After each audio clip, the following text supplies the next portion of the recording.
ఈ T20 world cup లో England team చరిత్ర సృష్టించింది. వరుస వికెట్లు కోల్పోయి పాకిస్తాన్ చేతిలో ఇంగ్లాండ్ ఓడిపోతుందేమో అనుకున్న టైంలో మ్యాచ్ ను ఇంగ్లాండ్ కెప్టెన్ హ్యారీ బ్రూక్ ఒక విధ్వంసకర సెంచరీ చేసి ఒంటి చేత్తో టీంను గెలిపించుకున్నాడు. అలాగే టీంను సెమీస్ కు తీసుకెళ్లాడు. దాంతో ఈ టీ20 వరల్డ్ కప్ లో పాకిస్తాన్ పని దాదాపు అయిపోయినట్టే అనుకోవచ్చు. ఎందుకంటే ఇక వాళ్లకుంది ఒకే ఒక మ్యాచ్. ఆ మ్యాచ్ లో పాకిస్తాన్ గెలిచినా కూడా సెమీస్ కు వెళ్లడం చాలా కష్టం. అయితే ఇక పాక్ పని అయిపోయినట్టేనా? పాక్ సెమీస్ కు వెళ్లాలంటే అదొక్కటే మార్గమా? ఈ టీ20 వరల్డ్ కప్ లో ఇంగ్లాండ్ టీం క్రియేట్ చేసిన ఆ వరల్డ్ రికార్డ్ ఏంటి అనే విషయాలను ఈ వీడియోలో తెలుసుకుందాం. వీడియోని ఎక్కడా స్కిప్ చేయకుండా చివరి వరకు చూడండి. పాకిస్తాన్ మరియు ఇంగ్లాండ్ల మధ్య జరిగిన మ్యాచ్ కేవలం ఒక ఆట మాత్రమే కాదు. అది ఇంగ్లాండ్ టీంకు మరియు ముఖ్యంగా హ్యారీ బ్రూక్కు ఒక అగ్ని పరీక్ష వంటిది. సూపర్ 8లో భాగంగా జరిగిన ఈ పోరులో టాస్ గెలిచిన పాకిస్తాన్ మొదట బ్యాటింగ్ ఎంచుకుంది. కానీ వారికి అనుకున్నంత గొప్ప స్టార్ట్ లభించలేదు. సయీం అయూబ్ కేవలం 7 పరుగులు చేసి అవుట్ అవ్వగా కెప్టెన్ సల్మాన్ ఆగా కూడా 5 పరుగులకే వెనుదిరిగి పాక్ ఫ్యాన్స్ ను నిరాశపరిచాడు. దాంతో ఒకానొక దశలో పాక్ జట్టు పవర్ ప్లేలో ఒక్క సిక్సర్ కూడా కొట్టలేక కేవలం 46 పరుగులు మాత్రమే చేయగలిగింది. అయితే సాహిబ్ జాదా ఫర్హాన్ మాత్రం బాగా ఆడుతూ 45 బాల్స్లో 63 రన్స్ స్కోర్ చేసి తన టీంను ఆదుకున్నాడు. కానీ బాబర్ ఆజం ఆటతీరు ఇక్కడ చర్చనీయాంశంగా మారింది. అతను 24 బాల్స్లో కేవలం 25 రన్స్ మాత్రమే చేయగలిగాడు. దీనివల్ల మిడిల్ ఓవర్లలో పాక్ టీం స్కోర్ స్పీడ్ తగ్గింది. చివర్లో షాదాబ్ ఖాన్ 23 రన్స్తో స్పీడ్గా ఆడటంతో పాకిస్తాన్ 20 ఓవర్లలో 9 వికెట్ల నష్టానికి 164 రన్స్ చేయగలిగింది. ఇంగ్లాండ్ బౌలర్లలో జాఫ్రా ఆర్చర్ తన వేగంతో పాక్ బ్యాటర్లను హడలెత్తించాడు. అతను 145 కిలోమీటర్ల వేగంతో బౌలింగ్ చేస్తూ 2 వికెట్లు తీశాడు. అలాగే డాసన్ కూడా 3 వికెట్లతో రాణించి పాక్ స్కోరును కట్టడి చేశాడు. అయితే ప్రముఖ క్రికెటర్ హనుమ విహారీ విశ్లేషణ ప్రకారం బాబర్ ఆజం గత ఏడాది కాలంగా 100 స్ట్రైక్ రేట్తో మాత్రమే ఆడుతున్నాడు. ఇది టీ20 ఫార్మాట్లో సరిపోదు. ఒకవేళ బాబర్ కొంచెం వేగంగా ఆడి ఉంటే పాకిస్తాన్ స్కోరు 180 వరకు వెళ్లేది. 165 పరుగుల లక్ష్యంతో బరిలోకి దిగిన ఇంగ్లాండ్కు ఆరంభంలోనే షాహీన్ షా అఫ్రిది చుక్కలు చూపించాడు. అతను తన తొలి బంతికే ఫిల్ సాల్ట్ను డకౌట్ చేసి ఇంగ్లాండ్ను షాక్కు గురిచేశాడు. ఆ తరువాత జోస్ బట్లర్ మరియు బెతల్లు కూడా తక్కువ పరుగులకే అవుట్ చేయడంతో ఇంగ్లాండ్ 17 పరుగులకే 2 వికెట్లు కోల్పోయి పీకల్లోతు కష్టాల్లో పడింది. ఇక ఆ టైంలోనే ఇంగ్లాండ్ కెప్టెన్ హ్యారీ బ్రూక్ క్రీజులోకి వచ్చాడు. గత 4 మ్యాచ్లలో విఫలమైన బ్రూక్ ఈ మ్యాచ్లో తనను తాను 3వ స్థానానికి ప్రమోట్ చేసుకుని టీంను గెలిపించే బాధ్యతను భుజాన వేసుకున్నాడు. అఫ్రిది నిప్పులు చెరుగుతున్న వేళ బ్రూక్ అతనిపై ఎదురుదాడి ప్రారంభించాడు. నవాజ్ వేసిన ఓవర్లో 2 ఫోర్లు, 1 సిక్సర్ కొట్టి ఆ రోజు తను ఎలా ఆడబోతున్నాడో పాక్ బౌలర్స్కి ముందే ఒక హెచ్చరిక జారీ చేశాడు. అలా ఒకవైపు వికెట్లు పడుతున్నా బ్రూక్ ఏమాత్రం బెదరకుండా కేవలం 28 బాల్స్లోనే అర్ధ సెంచరీ పూర్తి చేసుకున్నాడు. ఇక బ్రూక్ ఆడుతున్న షాట్లు, అతను గ్రౌండ్ నలుమూలలా కొడుతున్న బౌండరీలు, భారీ సిక్సర్లు చూస్తుంటే పాక్ బౌలర్లకు ఎక్కడ ఎలా బౌలింగ్ చేయాలో అస్సలు అర్థం కాలేదు.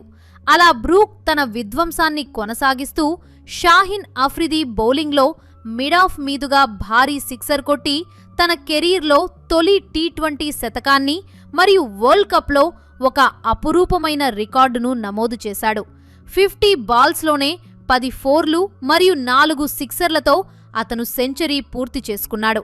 ఇక బ్రూక్ సెంచరీ చేసే సమయానికి ఇంగ్లాండ్ విజయం దాదాపు ఖాయమైపోయింది. అతనికి విల్ జాక్స్ 28 పరుగులతో చక్కటి సహకారం అందించాడు.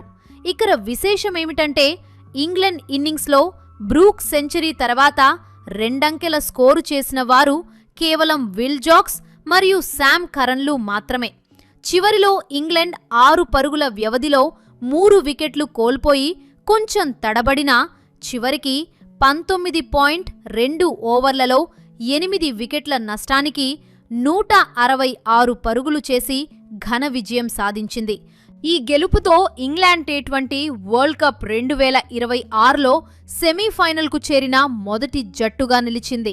ఈ మ్యాచ్ ద్వారా హ్యారీ బ్రూక్ అనేక రికార్డులను తన ఖాతాలో వేసుకున్నాడు. టీ20 ప్రపంచకప్ చరిత్రలో సెంచరీ చేసిన తొలి కెప్టెన్గా అతను సరికొత్త చరిత్ర సృష్టించాడు. అంతకుముందు క్రిస్ గేల్ పేరిట ఉన్న 98 రన్స్ రికార్డును బ్రూక్ అధిగమించాడు.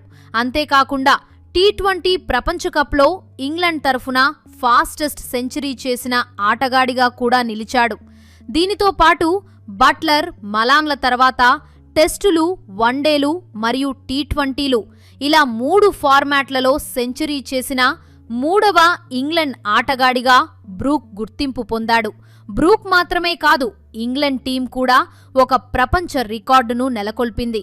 టీ20 వరల్డ్ కప్లో 2016, 2021, 2022, 2024, 2020 అని వరుసగా 5 ఎడిషన్లలో సెమీఫైనల్కు చేరిన మొదటి టీంగా ఇంగ్లాండ్ సరికొత్త చరిత్ర రాసింది.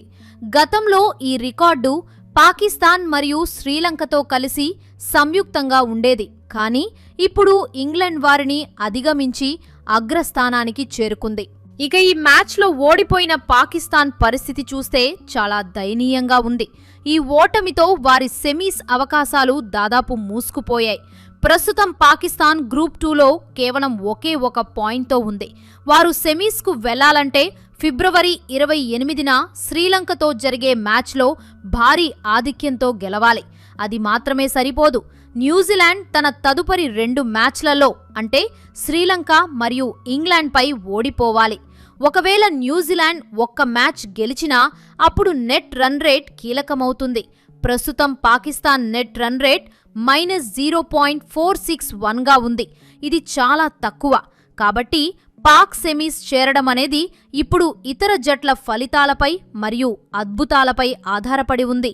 మరోవైపు గ్రూప్ 1లో భారత్ పరిస్థితి కూడా కొంచెం క్లిష్టంగానే ఉంది. సౌత్ ఆఫ్రికా చేతిలో ఓడిపోవడంతో భారత్ ఇప్పుడు జింబాబ్వే మరియు వెస్టిండీస్లపై తప్పక గెలవాల్సిన స్థితిలో ఉంది. చివరిగా ఇంగ్లాండ్ మరియు పాకిస్తాన్ మధ్య జరిగిన ఈ మ్యాచ్ మనకు ఒక విషయాన్ని స్పష్టం చేసింది. క్రికెట్లో ఎప్పుడు ఏం జరుగుతుందో ఎవరూ ఊహించలేరు. ఒక కెప్టెన్గా హ్యారీ బ్రూక్ ప్రదర్శించిన ధైర్యం మరియు పట్టుదల అద్వితీయం.